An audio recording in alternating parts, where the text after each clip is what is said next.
Bonjour, bienvenue dans ce petit cours de psychologie pour apprendre à mieux se connaître, se discerner et donc à mieux faire face également à ces traits qui peuvent devenir toxiques lorsqu'ils sont utilisés en excès. Nous allons donc évoquer aujourd'hui le cadran d'Hoffmann, qui a été donc étudié et créé par tout simplement Daniel Hoffmann, du même nom, dans les années 90 à peu près. Et c'est un néerlandais, si ça vous intéresse de le savoir. Ce cadran-là, en fait, il permet du coup à la fois de se découvrir, de mieux se connaître, de se comprendre, mais du coup aussi de pouvoir gérer, entre guillemets, l'excès de certaines qualités qui peuvent du coup en excès, devenir clairement des fardeaux, des traits toxiques, que ce soit pour nous-mêmes comme pour les autres. Et donc, je vous propose ce petit cours-là. N'hésitez pas du coup à prendre note ou en tout cas vraiment à écouter les stories suivantes.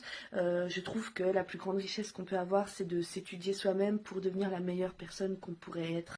Ok, donc le cadran d'Hoffmann, on va le faire ensemble. Donc d'abord, c'est sous forme d'un cadran. Donc on va d'abord avoir ici la qualité qu'on va avoir. Ensuite, on va avoir ici un piège. Ici, on va avoir un challenge. Et enfin, ici, on va avoir l'allergie. Ok. En fait, voilà comment ça va se distinguer entre guillemets. C'est que la qualité en excès va devenir le piège. L'opposé positif du piège, ça va devenir le challenge. Hop. Et enfin,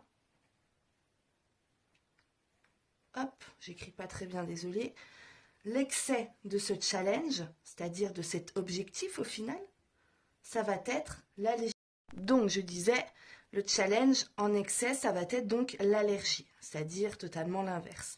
Et enfin ici, l'opposé positif, ça va être donc notre qualité première. Jusque-là, on est d'accord. Hop et hop. Ça, du coup, ça forme un cadran. On est d'accord jusque-là.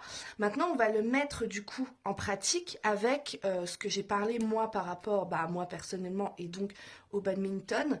C'est notamment le perfectionnisme. Parce que du coup, ça me tient beaucoup trop à cœur de vouloir tout réussir tout le temps, à chaque instant, chaque coup et gagner tous les matchs. Le perfectionnisme, ça reste une qualité. Mais en excès, par contre, ça va du coup devenir la rigidité. La rigidité, mon challenge à moi, ça va être de m'offrir. Donc, le piège, c'est la rigidité. Mon challenge à moi, du coup, ça va être de m'offrir plus de flexibilité. Parce que le problème, en fait, qui est que quand on est trop perfectionniste, on devient rigide, mais la rigidité peut devenir toxique. On a cette recherche perpétuelle de la perfection absolument parfaite, sans erreur. On n'a pas le droit à l'erreur, d'ailleurs. Eh bien, le challenge, évidemment, ça va être de s'offrir plus de flexibilité, du coup. Et enfin, on va faire l'allergie, pardon. L'allergie, du coup, de cette flexibilité, c'est quoi? Eh bien, c'est tout simplement de l'approximation. Donc, on va être trop approximatif. Et ça, en fait, vous allez me dire, oui, bon, est-ce que ça nous apprend vraiment quelque chose? Franchement, oui, parce que ça met des mots, vous voyez. Quand justement, par message, on m'en a parlé, on m'a dit, mais si tu trouves le truc, dis-le. Donc je disais, c'est hyper important en fait, et on s'en rend pas forcément compte, mais quand on est venu du coup me parler en privé pour me dire, mais si tu trouves le truc, dis-le moi, machin truc, parce que c'est invivable, en fait, c'est à ce moment-là que m'est venue l'idée du cadran d'Hoffmann. Donc déjà, merci quand vous venez me parler en privé, parce que sur des sujets comme ça, qui sont hyper cool, et en même temps, voilà, qui poussent au dialogue, du coup, ça me pousse à moi aussi trouver des propres solutions pour moi comme pour vous. Et en l'occurrence, en évoquant le cadran d'Hoffmann, grâce à cette discussion, parce que j'ai pas du tout eu l'idée avant, et du coup ça m'a permis de mettre des mots, et mettre des mots sur quelque chose, c'est du coup déjà le matérialiser, et quand on matérialise quelque chose, on en prend plus conscience. Donc en fait, le fait de prendre conscience avec ce cadran, de me dire le perfectionnisme c'est ça, sauf que moi je deviens vite toxique pour moi-même et parfois un peu pour les autres, je dois pas vous mentir, avec cette rigidité, Le fait de verbaliser en fait et de voir, de faire cette introspection pardon, sur moi-même du fait que mon challenge c'est de m'offrir plus de flexibilité, on va du coup le verbaliser, le matérialiser, du coup en prendre conscience et donc le conscientiser.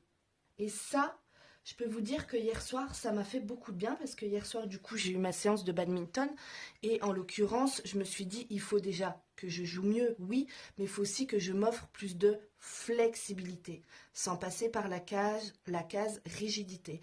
Donc en fait, vraiment, ça ne tient qu'à vous-même de devenir une meilleure personne et de faire cette introspection, mais je trouve vraiment que c'est très révélateur en fait de vraiment faire cette introspection avec le cadran d'Hoffman qui permet de dire, ok, moi je suis ici, c'est ma qualité. Comme d'habitude, même si c'est une qualité, tout en excès dans la vie, et là on ne parle bien que de qualité de tempérament et de caractère, mais c'est pareil pour tout, le sport, et bien en excès, tout devient un piège, un trait toxique, quelque chose d'anxiogène. Et donc j'ai pas envie forcément de devenir cette personne, ni pour moi, ni pour les personnes qui m'entourent, donc vraiment... Hop. Et hier, j'ai pu vraiment travailler sur moi. C'est pas quelque chose qui va se réussir du premier coup, mais quand même, j'ai senti une différence avec moi-même sur le fait que j'étais moins à cheval sur le fait de gagner et de réussir tous mes coups. Et ça s'est beaucoup mieux passé lors des matchs. J'ai gagné certains matchs, j'ai fait des bons coups que j'ai réussi.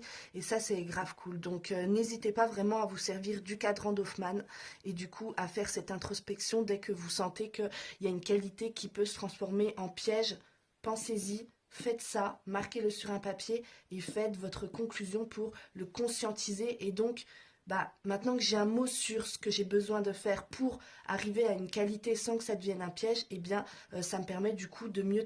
Moi, ça m'a assez aidé, rien que de faire ça. Pour vous dire, hein, comme je vous l'ai expliqué dans la story précédente, ça m'a aidé rien que de conscientiser, de matérialiser, de mettre des mots sur l'objectif et donc sur ce que j'ai besoin de faire pour ne pas devenir rigide. Et en fait, ça m'a déjà aidé. Il y en a peut-être qui ont besoin de plus. Il y a des exercices qui existent. Et en fait, le but, c'est pas forcément d'avoir cette culture de la perfection, mais plutôt de l'imperfection. Pour justement pas se dédouaner, mais en tout cas se défaire de cette pression. Pareil, là on est chacun différent, mais moi par exemple, je réagis très mal à l'oppression, à la pression mentale, sociale, tout ce que vous voulez en fait. Je réagis très mal à cette pression que je peux avoir des autres comme de moi-même, et en l'occurrence, en voulant rechercher à être perfectionniste, à être parfaite et donc à devenir rigide, je me mets une pression qui est inutile et du coup qui me fait rater tous mes coups, qui me fait perdre plus de matchs alors que j'ai quand même une bonne condition physique, une bonne mobilité. Excusez-moi, ça s'est coupé. Je disais donc, cette pression, moi, je réagis très mal, donc forcément, je rate tous mes coups, je perds plus de matchs que j'en perds, alors que déjà, et de une, il faut que je sois quand même plus tolérante avec moi-même, parce que je tiens à rappeler quand même à moi-même comme à vous que je refais du badminton, enfin je dis je refais, j'en ai jamais fait en club, mais avant j'y jouais quand même un petit peu et tout, et j'en fais que depuis septembre en club, où j'ai vraiment cette volonté de prendre au sérieux ce sport que il s'avère que du coup j'apprécie énormément. Donc il y a déjà ce truc-là. Alors, on ne peut pas non plus être parfait du premier coup. Et ça, c'est mon défaut aussi, c'est que je suis perfectionniste et très impatiente pour le coup. Donc, le fait de mettre un mot sur le fait que mon objectif, c'est de m'offrir plus de flexibilité, ça me décharge de cette pression que je me mets de tu dois être dans la perfection, tu dois réussir tous tes coups, etc. Et du coup, vu que je réagis mal à la pression et que là, je me l'enlève, ce qui fait que je réussis un petit peu plus ma technique, mes coups, et donc je gagne. Si vous avez ce problème-là et que, en l'occurrence, ça ne vous suffit pas de le conscientiser, c'est possible, d'accord ? Déjà, il faut avoir la volonté certaine de vouloir être une meilleure personne. Moi, je suis convaincue que ça, on ne me l'enlèvera pas pour toute pratique. Et là, on parle que de caractère, de traits de caractère, mais c'est pareil pour les pratiques, que ça soit sportive, que ça soit même les addictions plus néfastes comme l'alcool, la drogue, etc. D'ailleurs, Douli, une humoriste, l'a dit, elle a arrêté juste parce qu'elle en avait marre. Elle n'a pas arrêté en se faisant aider, etc. Il y en a qui ont besoin. Mais ce que je veux dire, c'est que la principale chose, et ça j'en suis intimement convaincue, c'est la volonté et l'autodiscipline. On ne peut pas y arriver avec que l'un. Il faut à la fois de la volonté profonde et pas juste superficielle en mode faut que j'arrête parce que c'est pas bon, on le sait. Non, mais est-ce que tu as vraiment envie d'arrêter? Est-ce que tu as vraiment envie de devenir une meilleure personne? Et ensuite, il faut de l'autodiscipline pour mettre en pratique. Et l'autodiscipline et tout ça, bah mine de rien, on reste quand même tous différents. Il y en a qui vont avoir besoin que de la flexibilité et voilà, et c'est bien et de se l'entendre dire, de se le lire, de se le voir, bah ça fait déjà du bien et du coup on va aller vers ça. Puis il y en a d'autres qui vont avoir besoin d'outils supplémentaires, d'exercices, etc. Donc pensez à cultiver l'imperfection et pour ça du coup j'ai clairement demandé à Claude Sonnet, voilà c'est une IA parce que je suis pas non plus psychologue, je suis passionnée par la neuroscience et par la psychologie, mais je n'en suis pas moins psychologue et cet échange m'a permis aussi d'aller directement aux infos. Donc je suis allée voir Claude Sonnet, j'ai dit donne-moi des exercices pour cultiver du coup ce challenge qu'est de la flexibilité quand on est perfectionniste et qu'on est peut-être un peu trop rigide.